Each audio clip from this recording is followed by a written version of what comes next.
اعوذ باللہ من الشیطان الرجیم بسم اللہ الرحمن الرحیم الم تر کیف فعل ربک باصحاب الفیل الم یجعل کیدہم فی تضلیل وَأَرْسَلَ عَلَيْهِمْ طَيْرًا أَبَابِيلَ تَرْمِيهِمْ بِحِجَارَةٍ مِّن سِجِّيلٍ فَجَعَلَهُمْ كَعَصْفٍ مَّأْكُولٍ۔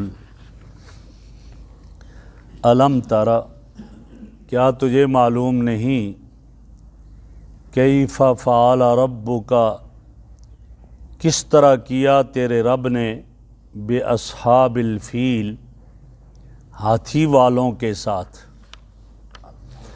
الم یجعل کیدہم، کیا نہیں بنایا ان کی تدبیروں کو، فی تضلیل، خسارے میں اور ہلاکت میں، وَأَرْسَلَ عَلَيْهِمْ طَيْرًا أَبَابِيلَ، اور بھیجے ان پر پرندے ابابیل، غول در غول، ترمیہم بحجارۃ من سجیل، جو پھینکتے تھے ان پر پتھر کنکریوں میں سے، فجعلہم کعصف مأکول، پس ان کو بنا دیا کعصف مأکول، کھائے ہوئے چارے کی طرح۔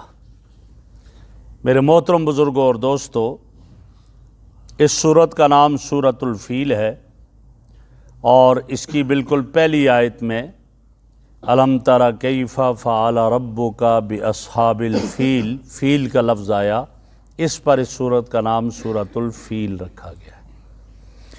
اس سورت میں ایک واقعہ کی طرف اشارہ ہے، اور جس سے واقعہ اصحاب فیل کہا جاتا ہے، اور یہ واقعہ اس سال رونما ہوا، اس سال پیش آیا جس سال امام الانبیاء حضرت محمد الرسول اللہ صلی اللہ علیہ وسلم کی ولادت باسعادت ہوئی، تو اس سال یہ واقعہ پیش آیا۔ واقعہ اس طرح ہے کہ یمن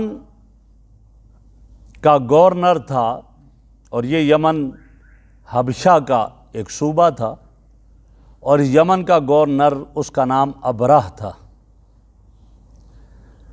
ہمیشہ یہ پتہ چلتا کہ لوگ بیت اللہ کا طواف کرتے، بیت اللہ کی زیارت کے لیے جاتے، حضرت ابراہیم علیہ السلام نے تعمیر کیا، تو اس سے تو ہر یہودی بھی محبت کرتے تھے، عیسائی بھی اور مشرکین بھی۔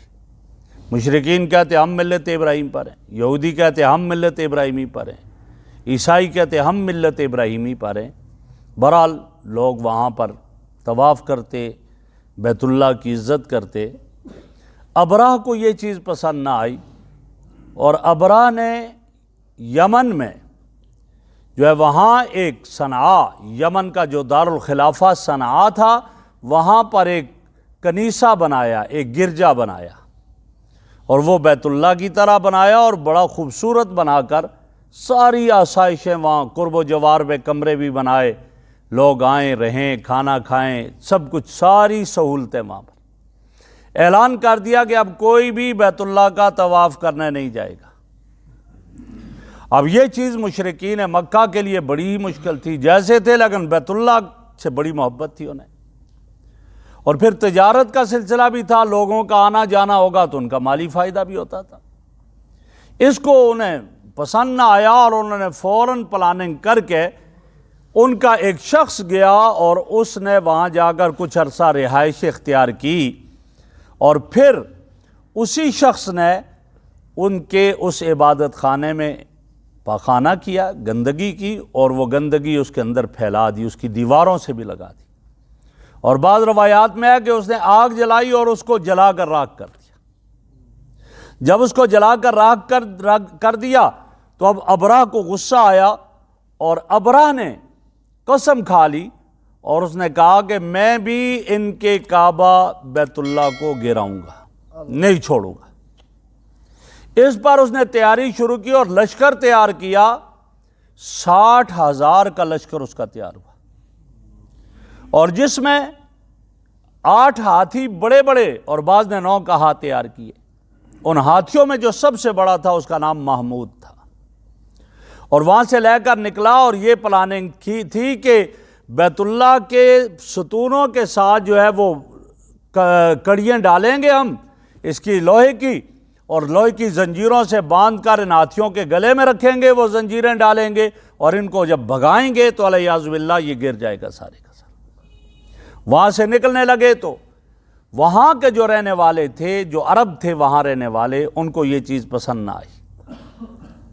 ذو نفر ایک آدمی ہے، اس نے ان کا مقابلہ کیا لوگوں کو جمع کر کے، لیکن شکست ہوئی، چونکہ اللہ نے عبرت کا نشانہ بنانا تھا۔ وہاں شکست ہوئی، ان کو قید کیا، چلے آگے جب چلے تو آگے پھر ایک اور شخص نفیل ابن حبیب، اس سے مقابلہ کیا، اس کو بھی شکست ہوئی، لیکن اس کو پہلے سوچا ماریں، پھر کہا نا اس کو رہنے دیتے، ہمیں راستہ بتائے گا اور کئی چیزیں ہمیں بتائے گا۔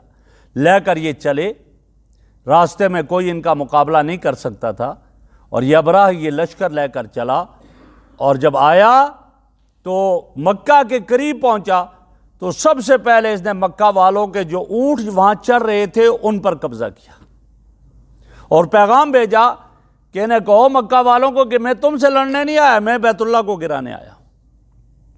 اس وقت نبی اکرم صلی اللہ علیہ وسلم کے دادا عبد المطلب، جو کہ وہاں کے بڑے سردار تھے، آئے مذاکرات کے لیے، ترجمان کے سامنے بات ہونے لگی۔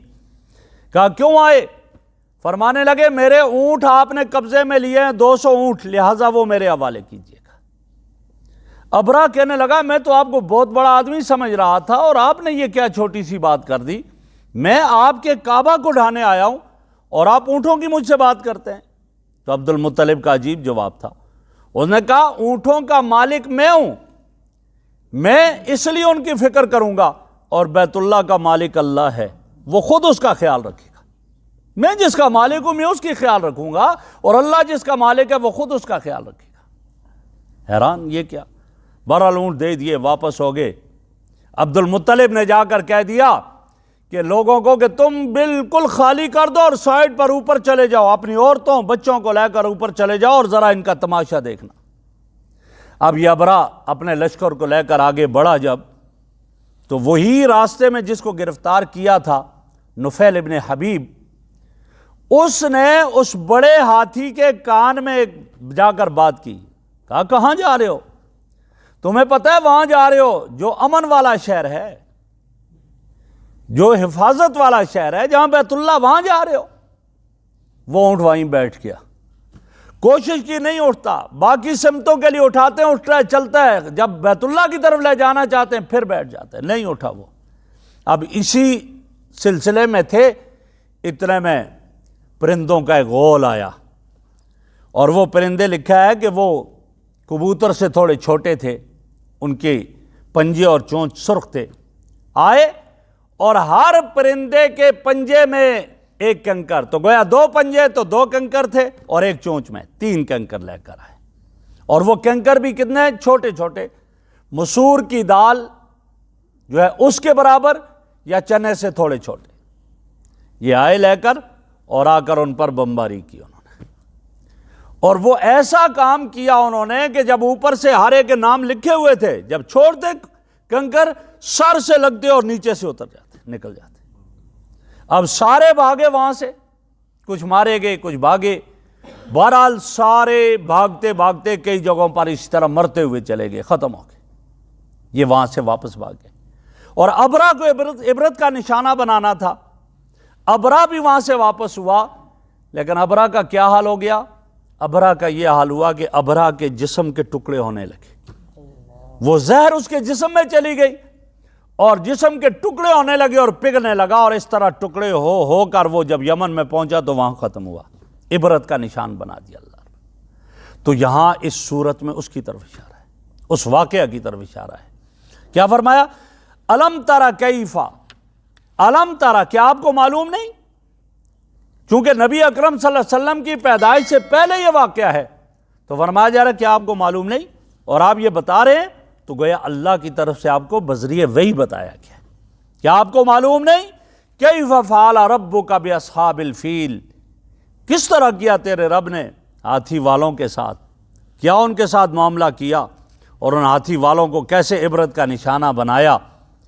الم یجعل کیدہم فی تضلیل، کیا تیرے رب نے ان کی تدبیروں کو ناکام نہیں کیا، ان کو خسارے میں نہیں کیا؟ تدبیر تھی بیت اللہ کو گرانے کی، لیکن خود عبرت کا نشانہ بن گیا۔ وہ سارے کے سارے مر گئے، جانور مر گئے، اونٹ بھی وہ مر گئے، وہ ہاتھی مر گئے جن ہاتھیوں کو لے کر گئے تھے۔ وہ ایک ہاتھی وہیں بیٹھا رہا، وہ بیٹھا رہا اور اس کے ساتھ 2 آدمی فرمایا رہ گئے، اور وہ دونوں اندھے اور اپاہج ہو گئے تھے، اور وہ بعد میں لکھا ہے کہ وہاں بھیک مانگتے پھرتے رہتے تھے، ایسی حالت ہوگی ان کی۔ فرمایا الم یجعل کیدہم فی تضلیل، کیا نہیں بنایا تیرے رب نے ان کی تدبیروں کو خسارے اور نقصان میں۔ وَأَرْسَلَ عَلَيْهِمْ طَيْرًا أَبَابِيلَ، طیر پرندے ابابیل، جماعتوں در جماعت، غول در غور، اللہ نے پرندوں کے جھنڈ بھیجے اور جماعت در جماعت آئے، غول در غول آئے۔ پرندے کیا نہیں بھیجے ان کی طرف؟ چھوٹے چھوٹے پرندے، ترمیہم بحجارۃ من سجیل، جو ان پر پھینکتے تھے پتھر کنکریوں میں سے، حجارہ پتھر، اور سجیل سجل سے ہے، کہا جاتا ہے جب مٹی کا گارا بنا کر کے اس کو آگ پر پکایا جائے، وہ برتن جو بنتا ہے اس کو سجیل کہتے ہیں، اور اس کو توڑا جائے تو اس کی وہ ٹھیکریاں ہوتی ہیں۔ تو فرمایا اس طرح کے یہ کنکر تھے جو ان کو ملے تھے، اور ہر ایک کے پاس 3 تھے، اور جب اوپر سے مارے فجعلہم کعصف مأکول، ان کو بنا دیا کھائے ہوئے چارے کی طرح۔ چارہ تنکے ہوتے ہیں بکھرے ہوئے، ادھر ادھر ادھر یہ بکھرے ہوئے تنکے ہوتے ہیں، لیکن اس کو جب جانور چبا لے اور جب کھائے تو پھر ان کی وہ ترتیب بھی ختم ہو جاتی ہے۔ کہا یہ سے بکھر گئے، اور ایسے بکھرے کہ کوئی ترتیب ان کی باقی نہیں رہی، اور یہ سارے کے سارے اس طرح عبرت کا نشان بن گئے۔ یہاں ایک چیز جو اور معلوم ہوئی مجھے اور آپ کو، وہ یہ ہے کہ جب یہ واقعہ ہوا تو مکہ کے قریش کی عزت بڑھ گئی، دنیا میں بہت زیادہ عزت بڑھ گئی کہ یہ اللہ والے ہیں۔ دیکھیں جی، ان کے کعبے کو گرانے کے لیے گئے اور اللہ نے کس طرح حفاظت کی، یہ اللہ والے ہیں، لہٰذا ان کو نہ چھیڑا جائے، ان کو کچھ نہ کیا جائے۔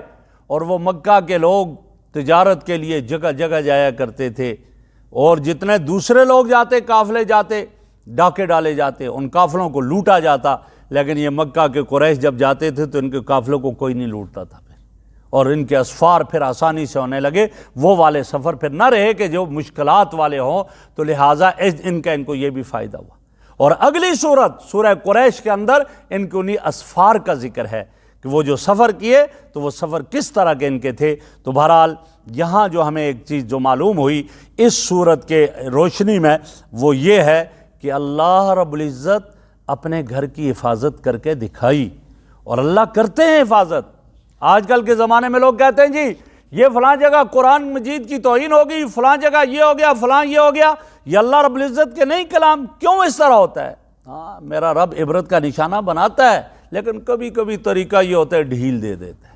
انما نملی لہم لیزدادوا اسما، فرمایا ہم ان کو مہلت اور ڈھیل دیتے ہیں کہ اور آگے چلیں، گناہ کریں، اور جب آخر میں پہنچیں گے تو پھر تاکہ بعد میں کوئی ایکسکیوز کا ان کے لیے موقع نہ ہو، اور پھر کیا ہوگا؟ ان بطش ربک لشدید، پھر اللہ کی گرفت اتنی سخت ہوتی ہے کہ کوئی اسے چھڑا نہیں سکتا ہے۔ تو اس لیے کبھی یہ نہ سوچا جائے جی فلاں اللہ کے گھر کو جلا دیا، فلاں جگہ قرآن کریم کو جلا دیا، یہ اللہ کی گھر ہے، اللہ کے کلام ہے، کیا یہ برحق نہیں ہے؟ کبھی یہ جلاتے ہیں، یہ واقعات ہوتے ہیں، لیکن اللہ رب العزت اگر دنیا میں نہ پکڑیں تو آخرت میں تو ہے ہی ہے نا، ان کی گرفت اور ان کی پکڑ ہے۔ تو اب کبھی اللہ دنیا میں مہلت دے دیتے ہیں مصلحت کی خاطر، تو لہٰذا اس لیے ان کی حقانیت پر انگلی نہیں اٹھانی چاہیے کبھی بھی کہ ایسا کیوں ہو گیا، ایسا کیوں ہو گیا۔ یہ اللہ کی طرف سے آزمائش اور امتحان بھی ہوتا ہے۔ اللہ رب العزت مجھے اور آپ کو عمل کی توفیق عطا فرمائے۔ الحمدللہ رب العالمین والعاقبۃ للمتقین والصلاۃ والسلام علی رسول محمد وآلہ وسلم۔ سبحانک اللہم و بحمدک نشہد ان لا الہ الا انت نستغفرک و نتوب الیک بھائی امجد صاحب کے جو ہے وہ خالزاد بھائی اور ہمارے حضرت مولانا مسعود الرحمان عثمانی صاحب کے لیے دعا کریں، یا اللہ ان حضرات کی کامل مغفرت فرما، ان کے درجات کو بلند فرما، جنت الفردوس نصیب فرما، ان کی قبروں کو جنت کے باغ بنا۔